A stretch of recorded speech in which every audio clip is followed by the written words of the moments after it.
this Democrat shutdown are very real, and he can mock it and he can pretend like it gets better for him. It doesn't. It doesn't get better for the country. Right now, half our civilian federal employees are on furlough.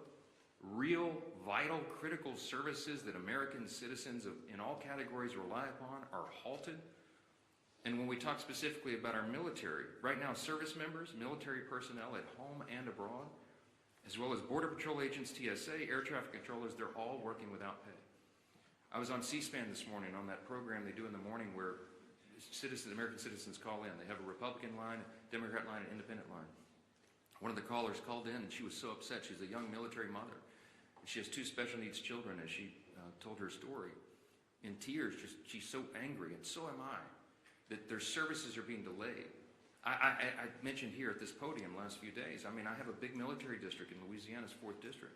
We have Fort Polk in Barksdale Air Force Base, lots of airmen, lots of soldiers. Many of them are deployed right now, defending your freedom around the world. And they've left their young families at home.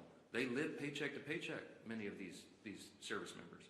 And this is not a game. Chuck Schumer thinks it is. He says, quote, every day of the shutdown gets better for us. What the heck is he talking about? All of us on this side, we're kept up at night. This is a sad situation, and we've got to get through it. We're almost 3 weeks ago, just by way of quick review, the House did its job. We did the responsible thing. We passed a clean, continuing resolution, no frills, nothing to it, 24 pages, bare minimum, to keep the lights on, so that Republicans and Democrats can do their work, and get together and do this job, to deliberate and negotiate and go through the process that Congress does on everything all the time, to work on all these issues. We voted to keep critical programs funded, and that ensures federal workers get paid, that our troops and TSA agents and Border Patrol and many more get their paychecks. We had that vote almost 3 weeks ago. Virtually every Republican voted to keep the government open and to make sure those paychecks are done. The Democrats in the House, all but one, voted to close the government and, by extension, stop paying troops, stop paying TSA agents, Border Patrol, air traffic controllers, and all the rest. We've done our job, and the Democrats need to do theirs now. That ball has been sent to the other court. That is the place where it lands right now. 6 times, I remind you, they voted to shut it down. We need 5 Democrats to break ranks. We need 5 of them to wake up and come to their senses and do the right thing for the American people. How long are they going to allow this pain to be sustained? I talked with the president last night. He called me after the peace deal was done, and he and I both lament, we all do, this terrible situation that we're in. While we're working to do all these positive things for the people and even settle conflicts around the world, the Democrats are playing games. It's political theater to them. They've reduced Americans' pain to a political prop. I'll just say this briefly. I'm going to let the other leaders speak here, but just a few things that you've seen. While we're doing all this work, we're working around the clock to deliver on all these things I've just listed. Democrats are playing games. They film themselves wandering the Capitol, beating on doors and posting flyers and pretending to look for their colleagues. They hosted a live stream. Oh, it's so embarrassing. House Democrats, they hosted this live stream where they ate candy and told terrible jokes to each other. They had an audience smaller than this room for the whole country.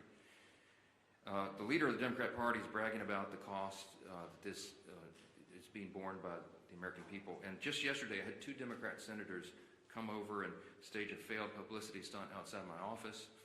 I heard about it, walked out and confronted them and set them right on the truth. They came to this side of the Capitol to try to put on a little political show for their online audience, and then they walked right back over there and voted for the 6th time to keep the government shut down. Give me a break. Democrats seem to be doing everything except the one thing that Americans desperately need and deserve, and that's passing our clean CR to get the government operating again. That's all we're asking of them. Stop the political stunts. Stop the madness. Stop saying that you're enjoying inflicting pain on the American people, for goodness sakes, and pass the clean CR in the shutdown today. I'm going to turn it over first to our chairman, Chairman Mike Bost. He, as you know, works on all things regarding American veterans. He's the chairman of our committee that handles all of that. And we just wanted him to talk specifically about the costs that are being borne by our veterans because the Democrats shut down. Chairman? First off, I want to say thank the Speaker, and let me tell you this. I believe Secretary Collins and the administration is trying to do everything they possibly can with the money that we actually provided for them in advance for our veterans. Thank heaven we did.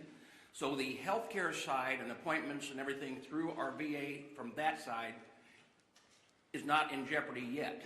But let me tell you the areas that are and the concerns we have. In the CR that we pushed over 3 weeks ago now, we actually had extenders for certain programs that are vitally important, like the Fox Grant, which provides mental health in contracted mental health for many of our veterans who the suicides continue to happen at 17 a day.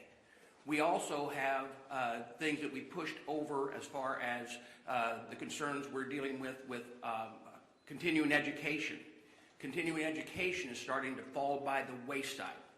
The concerns that we have with other programs like this, there's about 7 of those programs, but those are going to start falling by the wayside. Now, one of the concerns that we're already hearing is the GI Bill.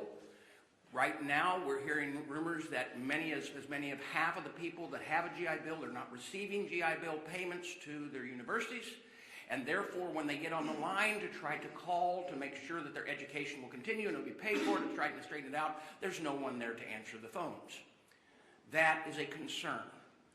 Day to day, our veterans are trying to make ends meet.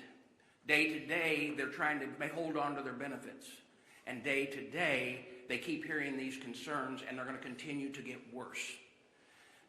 As a veteran, and as someone who tries to provide for them, the fear that I have for them is as this goes on, it will only get worse. It's not a game. It affects real people's lives. Another program that's out there that is concerning is those that might be needing home health care. Those are private providers. Now, like I said, Secretary Collins is trying to shift things around, but the authorization language expired on the 1st of October. Folks, this is not a game. It's very, very serious. And let me tell you this as well. As I watch us coming up on the deadline on the 15th, that the first time that our not only our veterans in dealing with this, but our military personnel, our young enlisted that may have spouses and children that are making it payday to payday, are all of a sudden trying to figure out, I'm living payday to payday, but I'm going to get no pay due. Let me tell you, that's personal to me. That's who I was. When I joined the United States Marine Corps, I was 18 years old and turned 19 in boot camp, got married out of boot camp, had a child. And for a short period of time, it was during the Carter administration, and we were living payday to payday. And when you saw no pay due, not everybody's got a parent that they can call. And you don't have a credit rating where you can actually call a banker. And you know what? Rent's still due. Food's still got to be put on the table. And for someone to say, hey, you know what? It's getting better for us every day. It's not getting better for them every day. And they are the people that are standing on the front line to keep this freedom of this nation in place. We are going to continue to do our job. We did our job. We sent it to the Senate. All of these things that I talked about were in that continuing resolution. And we made sure from our part at the VA committee that they were. It is time that the Democrats quit playing games with those people who they claim that they're all for it, our veterans and those who serve this nation.